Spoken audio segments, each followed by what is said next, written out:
안녕하세요 여러분, 도키아믹슈입니다. 최근 다시 장이 살아난 듯한 움직임을 보여주고 있는 상태인데요. 이러한 상태일수록 일반적으로 두 가지의 고민에 빠지게 되죠. 첫 번째는 장이 폭락할 때니 조금 더 기다렸다가 떨어지면 사자가 되겠고요.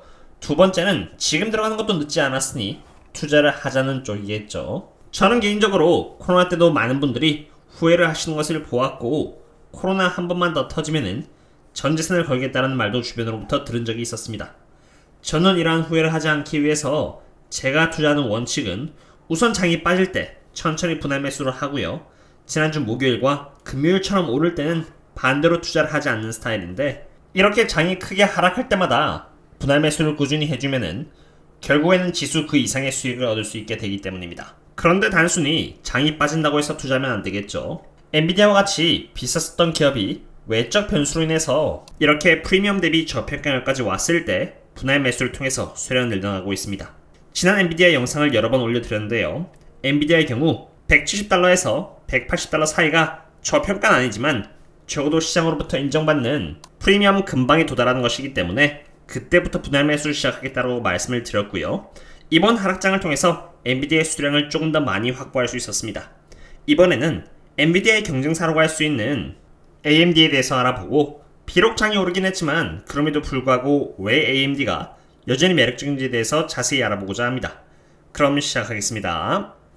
그리고 이렇게 좋아요를 눌러주시면은 제가 꾸준히 채널을 유지하고 분석하는데 큰 도움이 되니 많은 도움 부탁드립니다.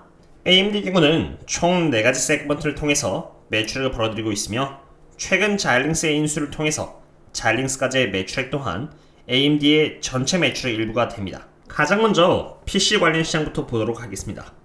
2022년 1분기 어닝콜에서 AMD CEO인 리사 소에 의하면은 2022년 PC 관련 제품 출고량의 성장률은 1자리 숫자가 될 것으로 예측을 하고 있다고 했습니다.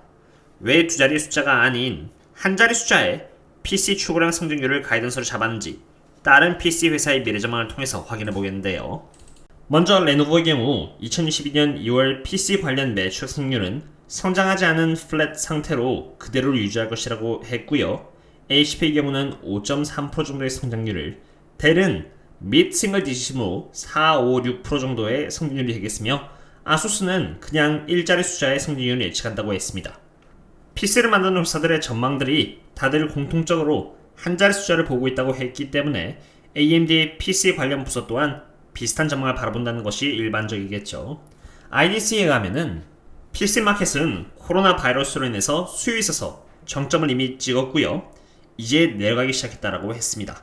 그러한 이유에서 컴퓨터에 들어가는 CPU를 만드는 회사인 AMD와 인텔의 성장률은 당연히 컴퓨터의 수요량에 있어서 성장률이 둔화되니 2022년을 시작으로 2025년까지는 비슷하게 유지가 될 것으로 생각이 됩니다. 그런데 이 CPU라는 것이 사실 컴퓨터에만 들어가는 것은 아닙니다. AMD 어닝콜에 의하면은 비록 PC 시장에 있어서 성장률 둔화가 생길 것으로 보이긴 하나 프리미엄 PC 마켓 쪽에 집중을 함으로써 대응을 해나가겠다라고 했습니다. 이 마케터에 의하면은 프리미엄 세그먼트는 비즈니스 랩탑과 게임용 PC인데요. PC를 만드는 회사들 또한 공급 대비해서 수요가 회복될 때까지 값싼 컴퓨터에 집중하는 것보다 그래도 수요가 살아있는 비즈니스 랩탑과 게이밍 PC 쪽에 집중을 함으로써 수익률을 높이겠다라고 한 것이죠. 컴퓨터 자체의 출고량은 줄어들 것으로 예측이 되지만 기업의 전략에 따라서 환산되는 매출액은 또 다른 개념입니다. 왜냐하면 출고량이 줄어도 프리미엄 마켓 쪽에 집중을 하여 가격으로 출고량 하락을 메꾸면은 여전히 매출액은 증가할 수 있기 때문입니다. PC 쪽에서 나오는 매출액을 알아보기 위해서 81개 종류의 인텔 CPU와 61개의 AMD CPU를 갖고 와서 CPU의 평균 가격을 알아보았습니다. 확실히 코로나가 시작하면서 CPU의 가격이 많이 뛰었고, 비록 AMD의 CPU가 인텔보다 더 비싸게 팔리고 있긴 합니다만 모두 2020년을 시작으로 해서 가격이 그렇게 많이 오르지 못한 모습을 보여주고 있습니다. 그런데 서버에 들어가는 CPU는 양사 모두 굉장히 높은 성능률을 보여주고 있는 상태입니다. 2019년부터 2021년까지의 데스크탑과 서버에 들어가는 CPU 가격을 감안하여 2022년부터 2025년까지의 데스크탑과 노트북 그리고 서버용 CPU의 출하량과 이에 따른 CPU 가격을 모델링한 결과 다음과 같은 매출의 결과가 나왔습니다. AMD 경영진이 예측한 대로 PC 쪽의 수요가 둔화됨에 따라서 데스크탑, 노트북, 그리고 서버에 들어가는 CPU의 출고량 또한 일자리대로 줄어들게 됩니다. 그런데 경영진에서 프리미엄 마켓 쪽을 집중시킴에 따라서 가격 자체는 2022년, 2023년에도 꽤나 견조한 모습을 보일 것으로 예측이 됩니다. 이로 인해서 여전히 2022년 매출액은 컴퓨터에서는 27%, 노트북에서도 27%, 그리고 서버에 들어가는 CPU를 통한 매출의 경우는 83%나 2011년 대비해서 성장할 것으로 기대가 되고 있습니다. PC의 출고량이 줄어들 것이라는 전망은 안타깝긴 하지만 그래도 CPU 가격 자체는 높은 상태로 방어가 되고 있기 때문에 AMD에 있어서 PC 쪽의 매출액 전망은 그래도 괜찮을 것으로 생각이 됩니다. 지금까지 PC, 서버, 그리고 인베디드에 들어가는 CPU에 대해서 알아보았는데요. 이제 마지막으로 게이밍 쪽을 알아봐야겠죠. AMD CEO 리사 수는 게이밍을 가리키는 세마이 커스텀 비즈니스 쪽에서는 한층 기대감을 높인 모습을 보여주었습니다. 게이밍 쪽에서의 2022년 매출액은 기록을 세울 것이라고 바라보고 있기 때문입니다. 이것이 실제로 맞는지 아닌지는 검증을 하려면은 게이밍 쪽에서의 유명한 기업들인 소니의 플레이스테이션 5와 마이크로소프트의 엑스박스를 알아보면 되겠는데요. 플레이스테이션 5의 경우는 2011년에 2010년 대비해서 184%라는 성장률을 보여주었고 2022년부터 2014년까지는 39%의 성장률을 보여줄 것으로 예측이 되고 있습니다. 그리고 엑스박스 또한 34%라는 좋은 성장세를 앞으로도 유지할 것으로 예측이 되고 있죠. 이렇게 좋은 성장률을 앞으로 꾸준히 보여줄 것으로 전망이 되고 있는 이유는 플레이스테이션 5의 경우는 지금 없어서 사람들이 예약을 매우 많이 걸어놓고 있는 상태이고요. 엑스박스 또한 수요가 엄청나게 높은 상태인데 자재 쇼티지가 finally be over이라는 기사와 함께 자재 수급 문제가 게이밍 쪽에서는 해결될 것으로 바라보고 있다는 기사가 나왔습니다. 엑스박스 일화에 따르면은 마이크로소프트는 서플라이들에게 돈을 더 추가로 많이 지불하여 반도체를 우선적으로 공급받을 수 있는 권리를 얻어내었다고 합니다.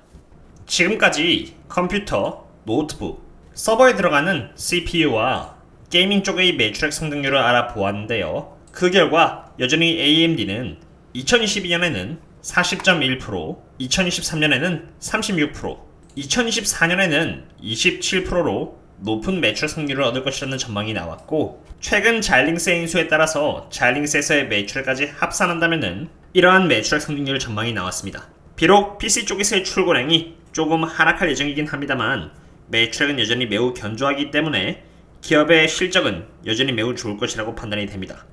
실적이 좋을 것이라는 것은 알겠는데 이러한 실적 대비해서 기업이 저평가되어 있는지 고평가되어 있는지를 알아보기 위해서 밸류에이션을 알아보도록 하겠습니다. 먼저 AMD의 PS 멀티플 기준으로 같은 산업에 위치한 기업들과 비교를 하겠는데요. AMD의 성장률은 아까 보여드린 성장률에 따라서 평균적으로 약 33% 정도의 매출 성률을 보일 것으로 판단이 되었고요. 그러한 성장률 대비해서 PS 멀티플은 6 초반에 위치하고 있는 상태입니다. 그에 반해서 AMD보다 더 적은 매출 성률을 보여줄 것으로 예측이 되는 엔비디아와 MPS는 오히려 AMD보다 더 고평가에 위치하고 있는 상태입니다. 그렇기에 적어도 AMD는 경쟁사 대비해서는 저평가에 있다고 말할 수 있을 것입니다. 방금은 매출을 기준으로 한 PS 멀티플을 기준으로 봤다면은 이번에는 조금 더 밸류에이션에 있어서 정확도를 높이기 위해서 EPS를 기준으로 한 PE 멀티플을 기준으로 보도록 하겠습니다. PE 멀티플 기준으로는 단 며칠 만에 주가가 급격하게 오르면서 27이었던 PE 멀티플이 바로 29까지 올랐고요. 이에 따라서 주가는 102달러에 안착했습니다. AMD가 한때 85달러였을 때 대외적인 상태를 본다면 더 떨어질 것이라고 예측을 했겠지만 순식간에 주가는 이렇게 102달러까지 올라가는 것이죠. 마켓 타이밍을 재고 맞추는 것은 정말 소모적이며 투자에 있어서 정말 중요한 며칠을 미싱한다면 전체적인 수익률이 급격히 하락한다는 것을 보여주는 결과입니다. 지금 PE 멀티플 29인 상태를 기준으로 본다면 주가가 며칠 전 대비해서 꽤나 많이 올라버렸기 때문에 지금은 조금 애매모호한 상태입니다. 그러나 영업현금 흐름 기준인 Price to OCF 멀티플을 기준으로 본다면 조금 더 긍정적입니다. AMD는 지금 28.47 정도의 Price to OCF에 위치해 있고 앞으로의 성장률을 감안했을 때 다시 135달러까지 갈 수 있다고 봅니다. 물론 단기적인 것이 아닌 장기적으로 투자했을 때의 시나리오입니다. 오늘은 이렇게 AMD에 대해서 알아보았습니다. AMD는 훌륭한 비즈니스 모델을 갖고 있는 기업으로 비록 컴퓨터 쪽에서의 성장률은 상대적으로 둔화될 것으로 보이긴 하나 높은 가격 방어로 인해서 여전히 견조한 성장률을 보여줄 것으로 전망이 되고 있고, 게이밍 쪽의 전망은 아주 밝기 때문에 여전히 좋은 매출 승률을 이끌어나갈 수 있을 것으로 생각이 됩니다. 밸류에이션 부분에 있어서 보자면은 P 멀티플에 있어서는 조금 애매모호한 상태에 위치하고 있습니다만, PS 멀티플과 Price OCF 밸류에이션 기준으로 본다면은 여전히 분할 매수에 나가기에는 나쁘지 않은 가격대라고 봅니다.